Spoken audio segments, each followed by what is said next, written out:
Hi, everyone. Steve Adubato here. Let me introduce this segment. I did it together with my colleague, Mary Gamba, who works with me on our other series, Lessons in Leadership. We talked to Michael Clinton, the author of this book, Roar. Roar into the second half of your life before it's too late is the full title. Fascinating interview. It's about people who refire later on in their career. They don't retire, or they retire by still engaging in other activities. Michael Clinton has had an extraordinary career in publishing, communications, marketing, and leadership.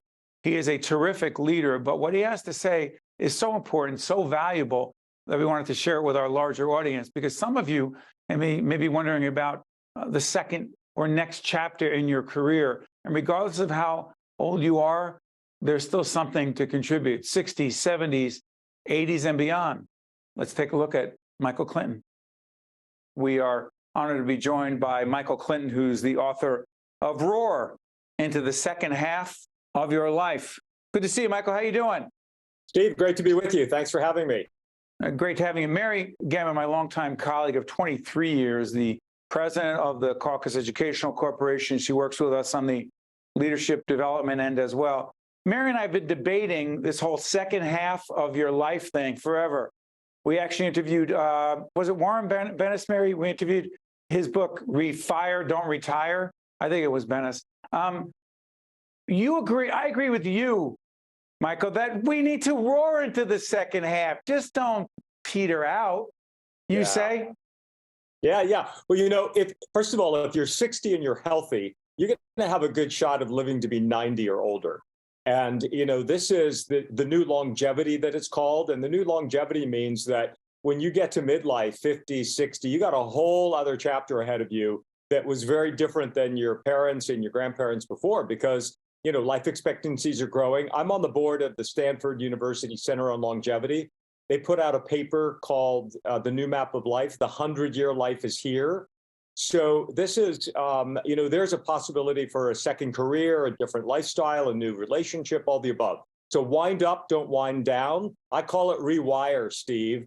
Bennis calls it refire. I call it rewire. You know what I screwed, Mary, I think it was Ken Blanchard. Check, it was Ken Blanchard, not Warren Bennis. They actually wrote a book together, and I got that screwed up. Edit out that mistake, because I never want to look bad on the air.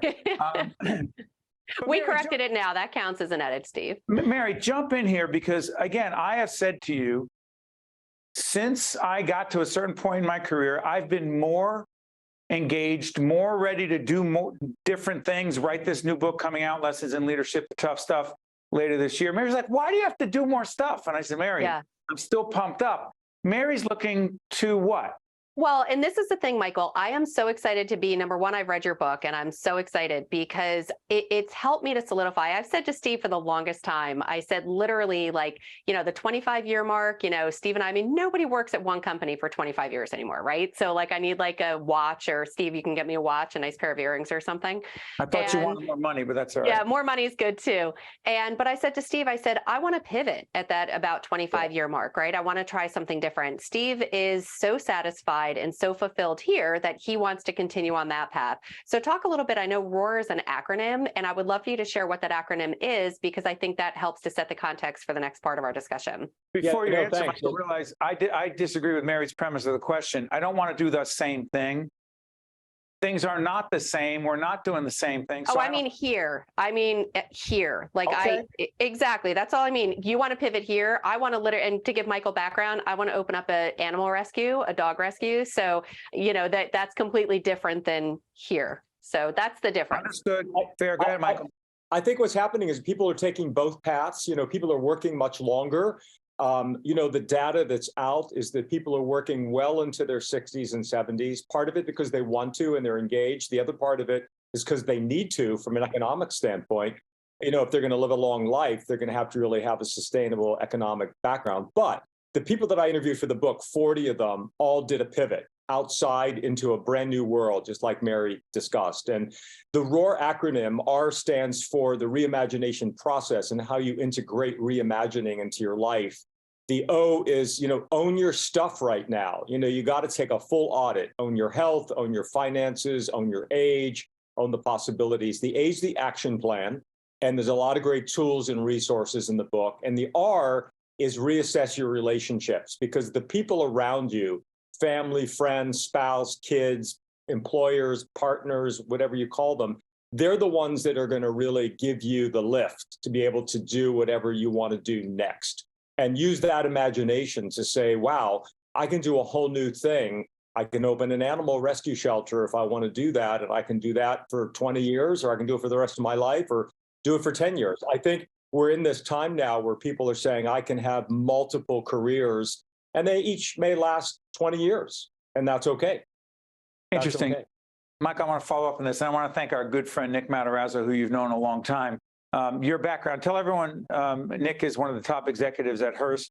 He's on a previous edition of Lessons in Leadership. Your connection to Hearst, make that clear for everyone, Michael.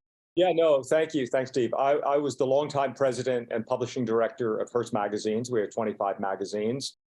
Some of you hopefully know Car and Driver, where Nick's involved, Esquire, Elle, the Oprah magazine, House Beautiful, on and on. And I was in the magazine publishing business for almost 40 years. I was the publisher of GQ. I was the executive VP at Condé Nast, president of Hearst. So it's in my blood. It's in my blood. And so, and I'm still working with our CEO, but now I'm doing this business around the book Roar.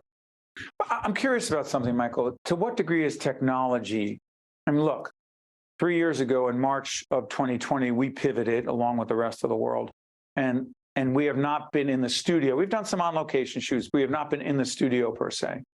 I don't like to share too much, but I am wearing gym shorts and Crocs. I have Crocs. Stop sharing there, Steve. They're really comfortable. So why is that relevant? Because I have said, and I actually wrote this in a chapter of this new book, Lessons in Leadership, the Tough Stuff, that technology has made it easier for those of us who are fortunate enough to be able to do it this way. Does that mean that there are more possibilities for what we could do moving forward, A? And B, Michael, that we work longer, because it's not the same. Again, everyone's in a different situation, but please, Michael. Yeah, well, first of all, I can't wait to read your book. And so, but the second piece is, the beauty of this is that, we have a lot of ageism built into the business world. And so companies are going to have to rewire, because they like to start moving people out in their 60s. The problem, as you know, is there's not enough people in the subsequent generation to fill a lot of the jobs. And so people not only want to work longer, but what's great is if you have great cognitive leadership, experience, wisdom, knowledge, you can do it via Zoom and technology. And that really, you don't have to be commuting as much. You don't have to be driving as much. You don't have to have, doing business travel as much. And so I think this is really sort of a renaissance period for people who do want to work longer and, work well into their 70s. I mean, you see Bob Iger just went back to running Disney at 71. I loved Anthony Fauci's comment. He's stepping out of government after 81. 82. He's going on to 82, I think. Right. And he's saying, well, I'm not retiring. I'm just getting ready for my next gig. And I think, a lot of people, especially the boomers, are saying, man, I got a lot of energy. I'm healthy. I'm engaged. Playing golf for 30 years is not sustainable. I want to be involved in other things. Nick may want to play golf for 30 years, but most people, still want to do other things. And I think this generation, the boomers, are going to change the whole script. And they're going to scramble it up. And that's what's happening already. It's all yours, Mary. Yeah, I would love it. Steve and I have been looking and researching. We just finished a chapter on wellness. Michael, can you talk a little bit about the connection between this paradigm shift in our lives and wellness? Where does that come in at that pivotal time? So I think I'll go back to those famous boomers. They were really the ones that brought fitness, wellness, integrated into the everyday lifestyle. And if you think about it, it really permeated the culture. So you've got all of these people who are 50, 60, 70, 80. I have a friend, Alan Patrikoff, who's 88, who just finished the New York Marathon. They've integrated it into their lives. So it's become a part of who they are. And I think that in combination with medical breakthroughs and in combination with healthier living and all of the things that we all know, is creating a culture of wellness, which is going to add to longevity. And I think we're bringing that down to our kids and our grandkids so that they see that wellness is a part of how they have to live their life. And, it's not just health wellness, but it's also going to be financial wellness, because a lot of young people, there are no more pensions. Some companies don't have 401ks. Social Security is, who knows what's going to happen. So wellness has a broad definition of just not physical, but also, spiritual, mental, and financial. One more quick question, Michael. You did not write about this in the book, but your experience with this is relevant. I have argued, and again, I don't want to keep talking about the book coming out, but there's a chapter in the book about how our meetings, even remotely, are killing us.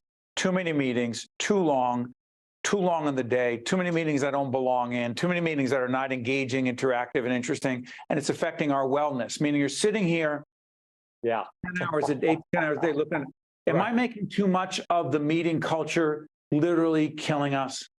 Yeah, I think what I'm seeing in our business and just around, I live in New York City, is there's a hunger for people to be together again, physically together. And I think what's happening is I'm already seeing our people saying, we were going to have a Zoom, but someone said, well, let's have the physical meeting instead. And I think I think that's going to create a recalibration, because when you think about Zoom meetings back to back to back to back to back, that is numbing.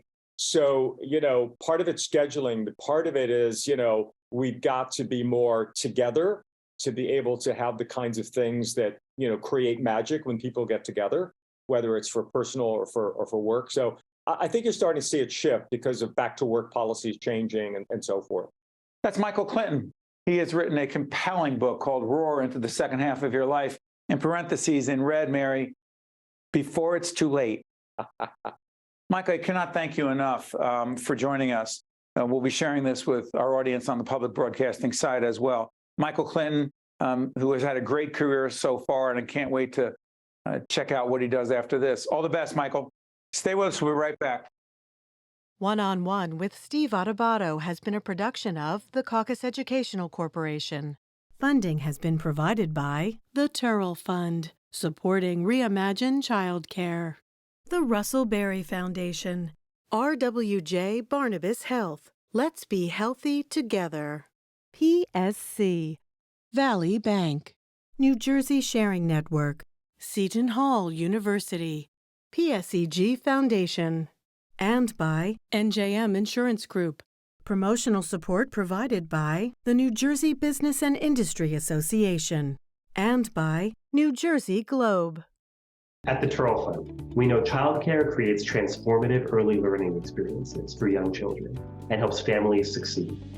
Childcare is essential for the economy, driving financial growth and sustainability across all sectors. The Turrell Fund envisions a New Jersey in which every infant and toddler has access to high-quality, affordable childcare in order to grow, develop, and thrive. Our children are our future. For more information, visit turrellfund.org.